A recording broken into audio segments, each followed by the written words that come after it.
Hey fellas, got my coffee back. And I'm energized and ready to go. Welcome to part 2 of the He-219 build. In this exciting episode, I get it all together.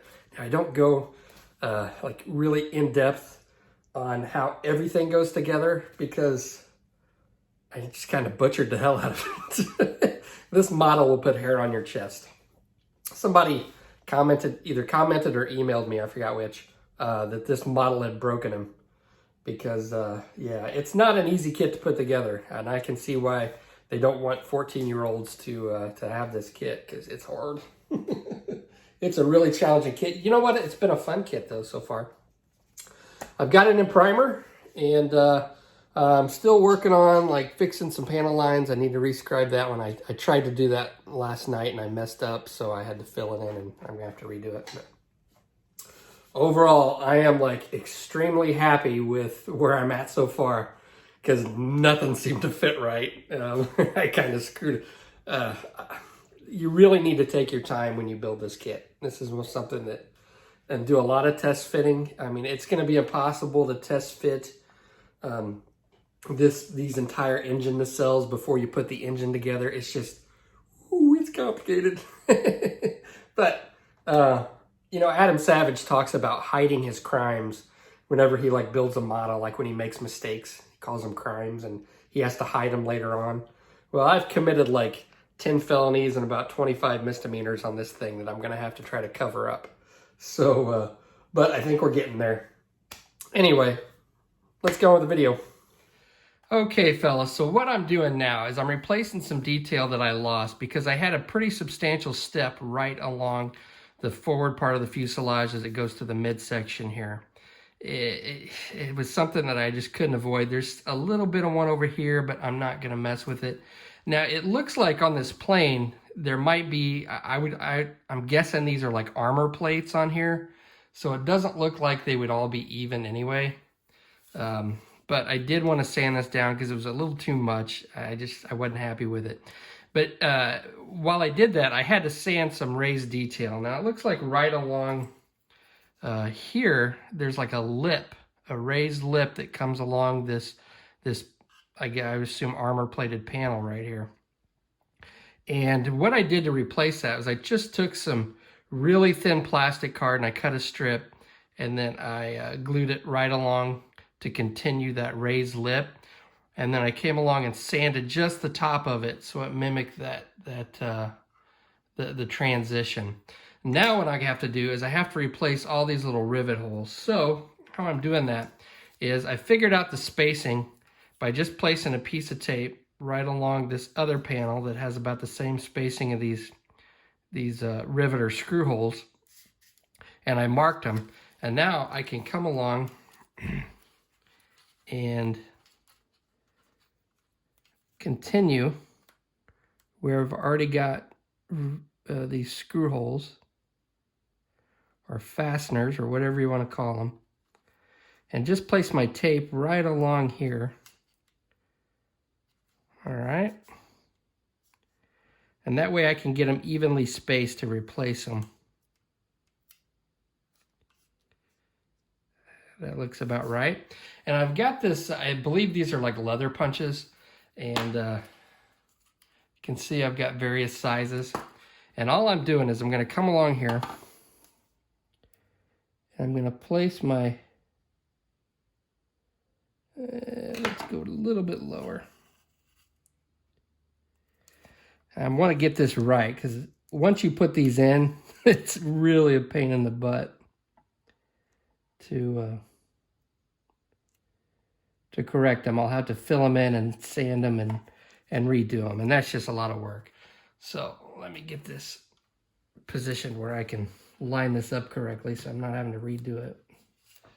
Okay, so I've got my tape on here, and I'm just going to come along everywhere that I've got it marked.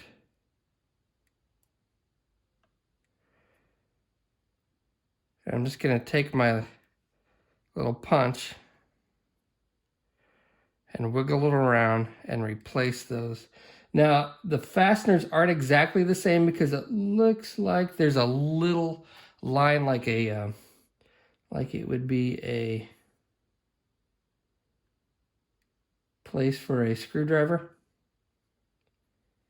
But it's close enough. So I can go along and just replace each one of these. Now, I'm not putting a whole lot of pressure. Most of the cutting is just me wiggling it around, because if I put too much pressure, I'm liable to break this plastic, because I'm not sure how much I sanded off. It might be pretty thin. So I'm just marking that. Just by putting a little bit of pressure and then moving it around in this circular motion. Rather than, and that's going to do my cutting for me.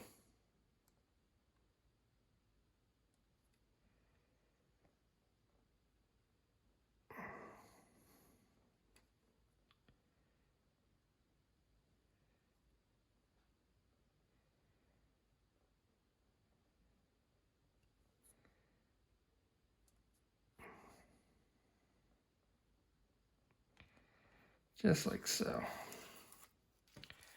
Okay. And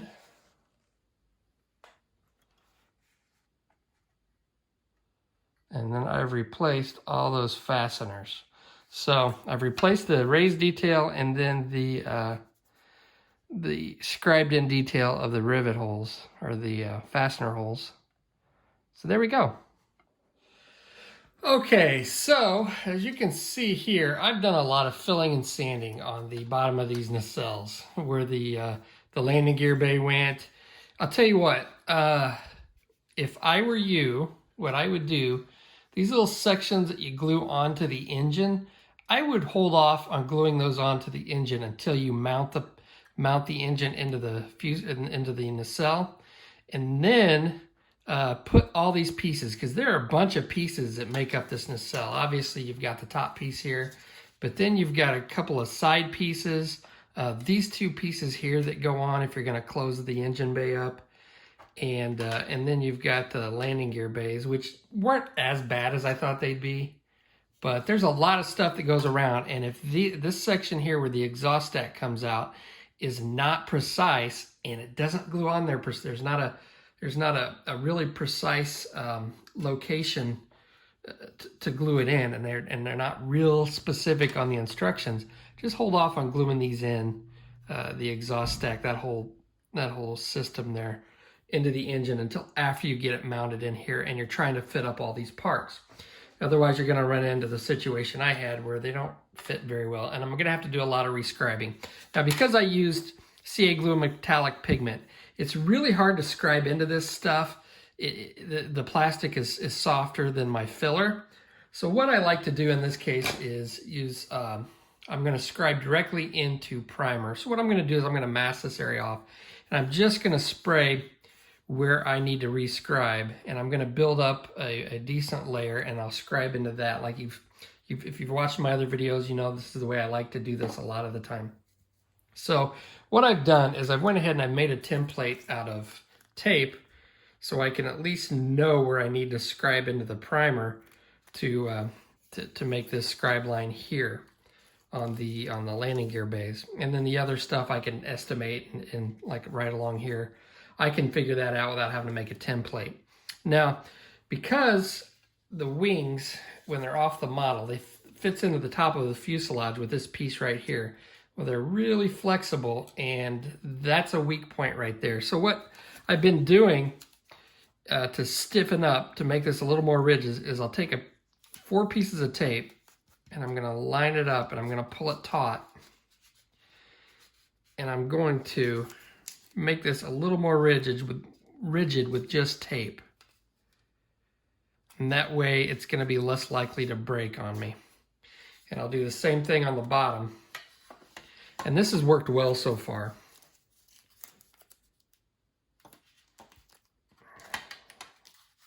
Keeping it from breaking and stressing out that center section. Just like so.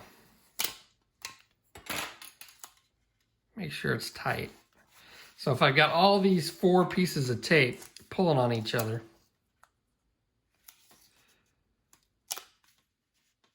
I might have cut this one a little long. So we'll go ahead and cut this piece off.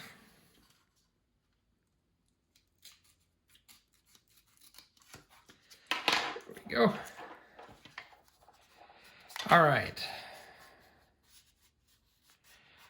So we got these 4 pieces of tape, and it makes it a lot more rigid, and I can work with it a little easier without having to worry about breaking it.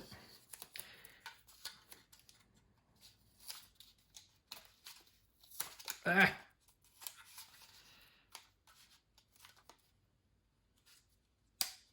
There we go. Okay, so until I get this onto the plane, this is what you really need to do while you're working on it, so you don't crack anything or break the wings in half. Because if you do that, it's going to be a real headache.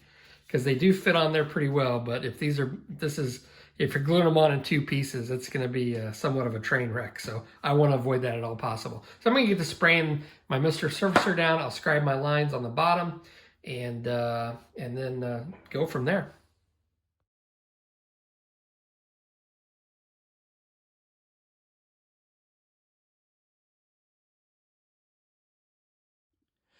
Okay, so one issue that I run into a lot with the clear sights, especially on these World War II planes, is they'll give you this clear part, which is this sight right here, and then the glass is attached, and you're supposed to mask that off somehow.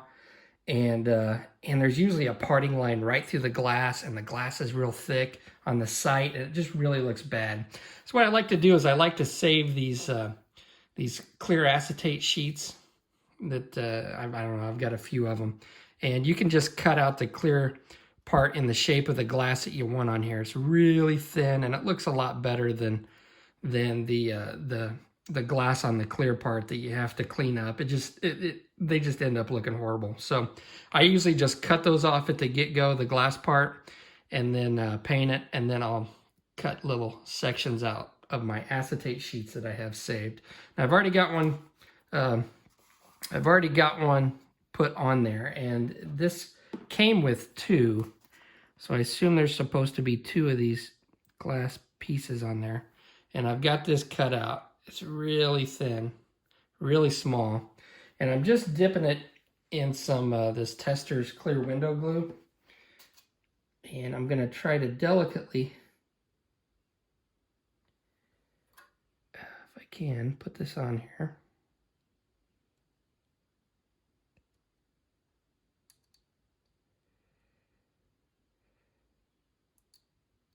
My hands are shaking. Man.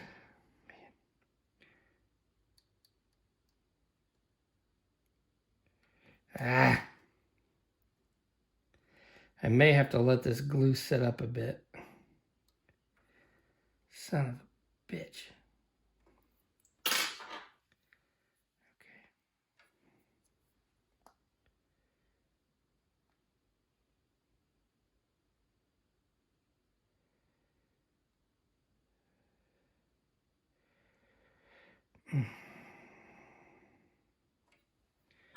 Another fudger.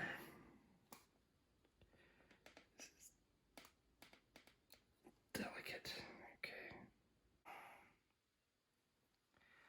Okay, come on. I got a little too much glue on there.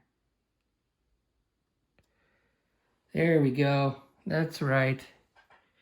Okay, now I'm going to hold my breath, and hopefully that will stay. Now this Tester's glue, now you might think you would use super glue for something like that because it holds tight, but super glue is probably going to fog that up.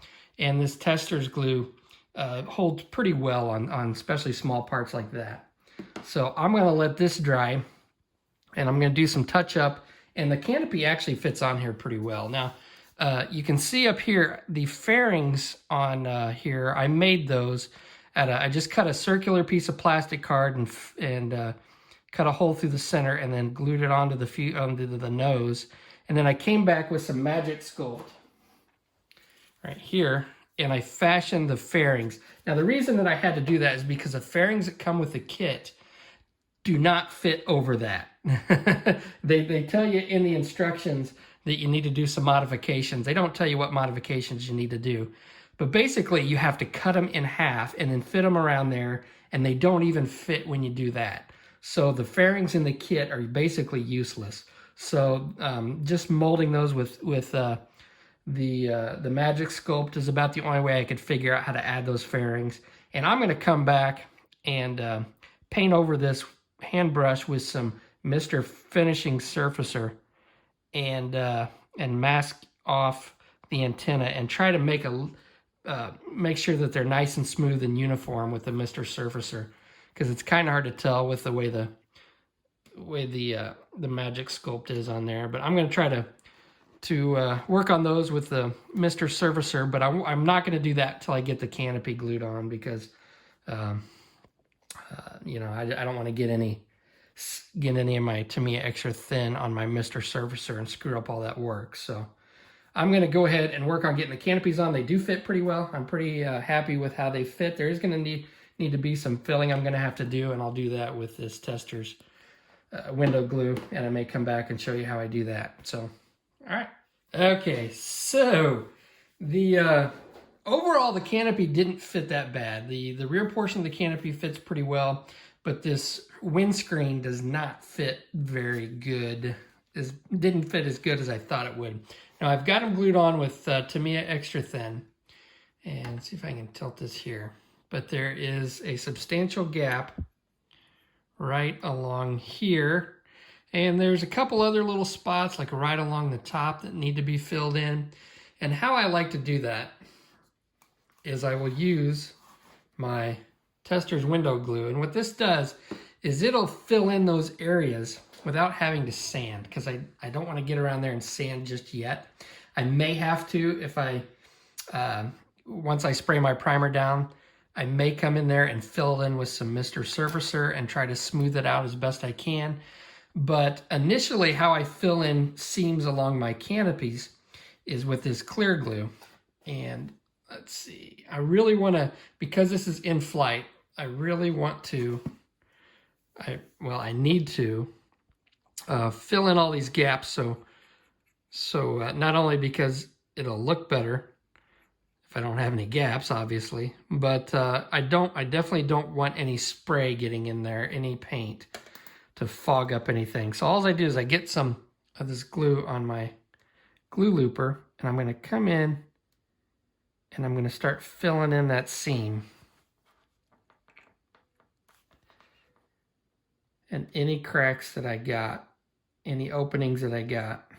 And this is going to do two things. It's going to also help keep this windscreen and canopy glued down. Although the Tamiya Extra Thin is going to, really be the strength of attaching it to the fuselage. But it is going to add a little bit extra strength, and it's going to fill in the gap. So then I take a Q-tip and I just dip it in a little bit of water here. And then I can come along and I can just wipe the excess away. And that clear glue is going to stay in that seam, and it's going to fill it in. Now, once I spray primer down, I'm going to see, I'll be able to tell if I need to do any more filling with another type of filler, which would most likely be Mr. Surfacer, like I said. But if I go ahead and I try to use like a white filler or this Vallejo plastic putty, what that's going to do is it's going to ooze in there, and then when you look in the canopy, you're going to see that white filler on the inside, and I don't want that. So I'm just going to seal it up with this glue first, and then we'll go from there. Alrighty, fellas, so I've got it all closed up, and I'm just doing some tidying up. As you can see here, all these little white areas is my Tester's putty that I filled in some gaps in my panel lines that really weren't very uniform. And no, it's probably not the best solution, but it is an easy solution that is going to at least tidy it up just a bit. And some of these panels up here, you can see I've done the same thing. And, it's not perfect, but you know what? This kid is something else. Now, one issue that I ran into is apparently there's a ventral antenna, and this is the clear part that they give you. And it's got two little spots where you're supposed to glue it on there. Now, this is a clear part, and it's very, it breaks very easily. And I've already broken it once just by cutting it out of the sprue. So, because I am going to have to ship this, I do not want to have this on the bottom because it's just going to break off and cause a problem. Now, they say in the instructions to leave this clear. Now, the pictures I've seen of the real thing, it looks like it's clear, but it's really hard to tell because the pictures are old.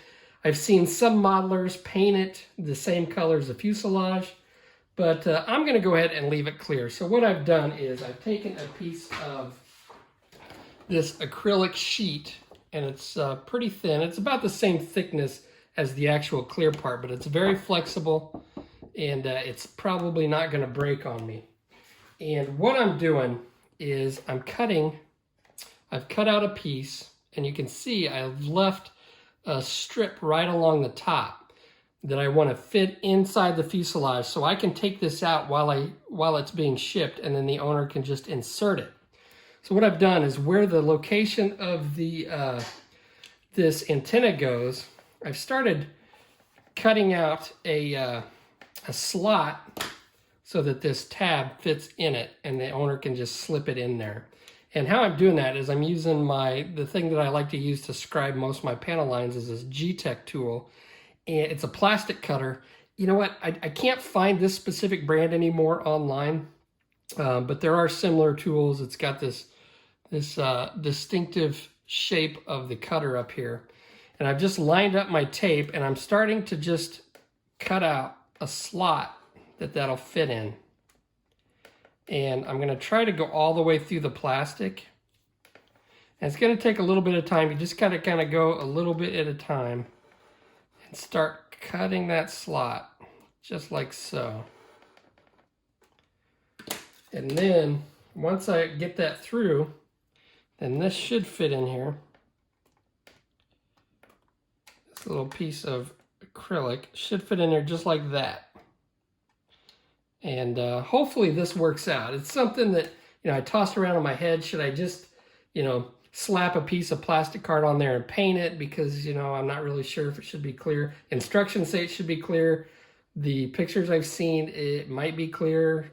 So we're going to make it clear with this, and I think this is probably going to work. So I'm going to get on with cutting this, and hopefully this turns out. I figure if nothing else, I can just fill this in and come up with some other plans. So, but I'm going to get on with this, and we'll see what it looks like here at the end of the video.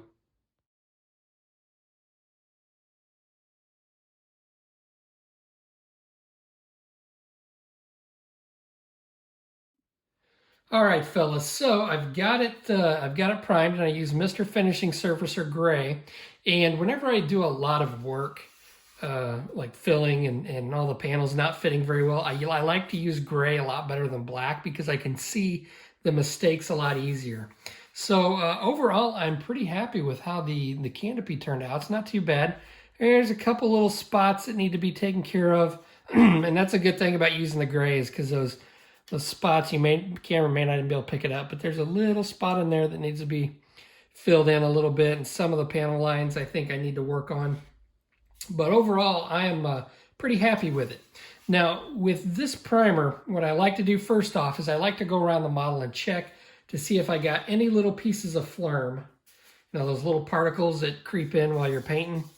And it's always best not to mess with it. Just spray it down and then come back and sand it out later. They usually sand out pretty easily.